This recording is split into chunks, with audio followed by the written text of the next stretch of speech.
guys, welcome back to another video. I'm your host Dee Dee. Now today's video is Just a Tip Tuesdays. This is the second installment. So if you haven't seen the first Just a Tip Tuesdays, then go head over to my channel and go watch it. The tip on last Tuesday was about importing brushes into Manga Studio or Clip Art Studio Paint, or however you pronounce it. It used to be Manga Studio.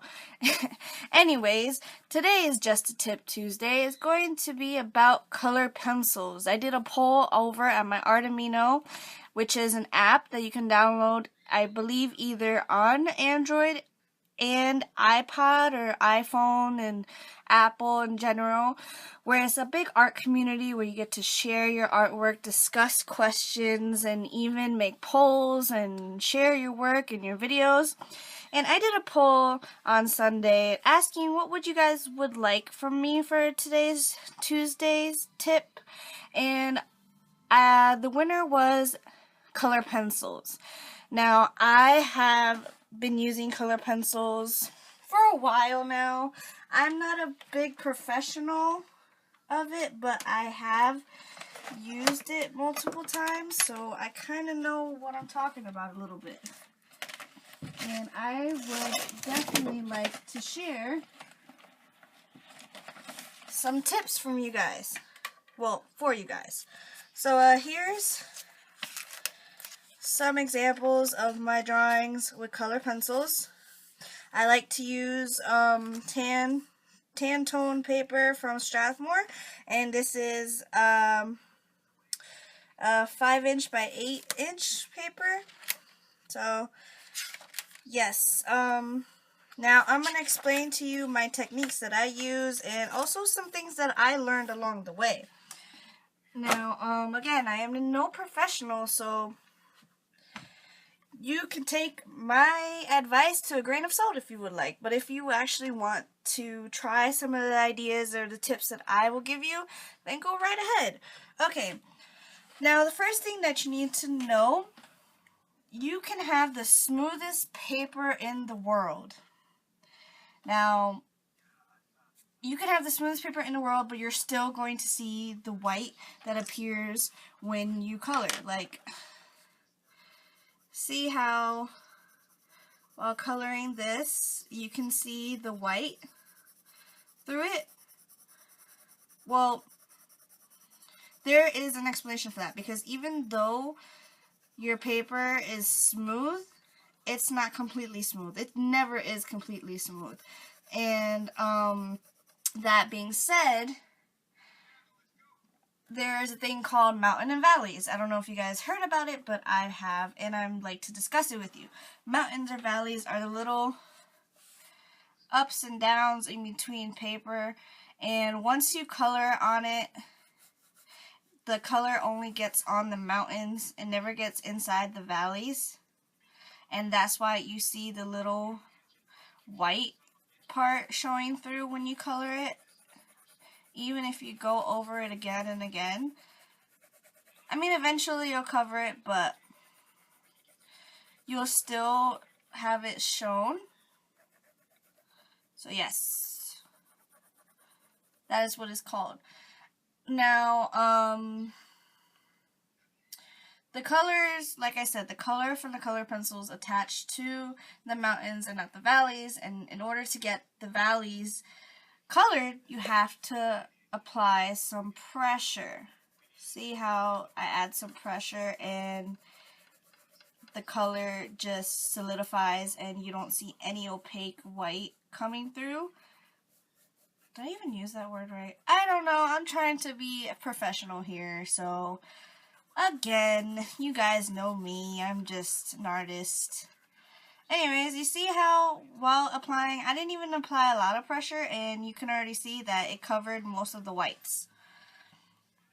Now, what this technique is called, it's called varnishing.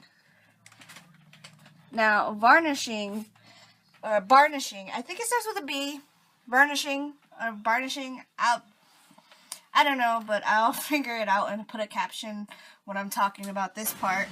What it is. Excuse my boiler. It likes to freaking come out of nowhere when I am recording. Ugh. Okay, so sorry about that. My boiler finally shut up. Anyways, you can build up to the varnish or varnish by having layers and layers and keep on and just adding little pressure by little. Or you can just, yeah, you can do that. Don't ever go straight up varnishing, because sometimes that just gets in the way with things and it's a little harder to shade when you have another color on top of it. So, what I like to do is I like to add just the colors down first, and then like keep adding them until I can, even though they'll still be a little white, but I like to get most of it, and then I add more pressure to the paper. Now when it comes to like layers and shading, you can just add like your first color down and don't varnish that one, especially if you have like pink or like I don't know, skin tone or blues. And then like the second one, you can go over it and you can varnish that one, but not too much. Just add a little bit of pressure to it. You don't have to do that in my opinion, but I like to do that. I like the varnished look because it gives a realistic feel to some of my drawings, and it also adds like a nice clean solid colored look. A lot of people use varnishing in portraits, and though I don't know how they add shading to that, but you can build up on it like I do. Okay, now tip number 2 that I'm giving out today is you can build up color. You can have a gradient of color by just using one color pencils. Like the lighter you go, then you'll have like just that one color from this. And I'm using right now rose, no, I'm actually using a seashell pink. And I just lightly add more pressure, more pressure, more pressure, more pressure, and just light pressure, and lighten it up, and see how it's like a gradient of color. You can do that with any color, to be honest. You can do that with like this blue. You can start off really light, and this is a true blue, and you just add a light color, then go darker, then darker, and darker, and you can see it's a gradient just by using one color pencil. You can create a gradient using one color pencil. It's just a matter of how much pressure you apply to it. So that is another tip I have for you guys. You can create a gradient with one color pencil just by how much pressure you add to it. Like you could easily go back and forth with the color. So it's like, it's simple. It really is simple. Okay, now the last tip that I have for you today is dealing with directional lines. Okay, so if you don't know what I'm talking about, directional lines is when you keep going up and down, up and down, up and down, or side, side, side, side, side, all throughout your drawing, all throughout. And say you have a big area, you have to color, and you start coloring off this side,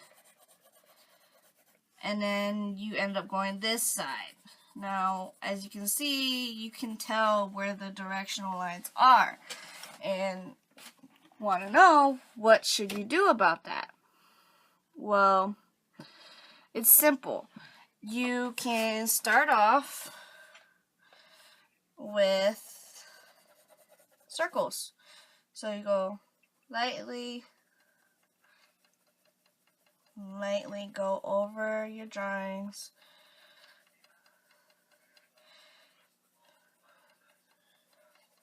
And you can move the paper around if you like.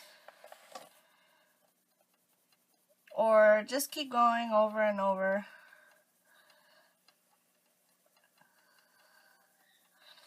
And what that does is it eliminates your directional lines. Now, you can keep doing that until you want to go to your varnish. Or you could just do it like that. Some people like the whole fuzzy look. Some people don't. So it all's up to you. You don't have to do the varnishing look if you don't want to. So that's why I showed you different techniques. So remember, no matter how smooth your paper is, because this paper is pretty smooth, you're still going to have the mountains and valleys. So you can have that look by keeping it and just ignoring the valleys and just keep going over and over if you want. But if you want to get rid of the valleys and just go more with pressure and build up in the pressure, and it will eliminate it. Well, that is all for Just a Tip Tuesdays and Color Pencil Edition. I hope this video has helped someone out there. If it did, please leave a comment down below. If you have any questions about anything color pencil wise, let me know. Also, regarding color pencils, I use Prismacolor Premier color pencils because they're very vibrant.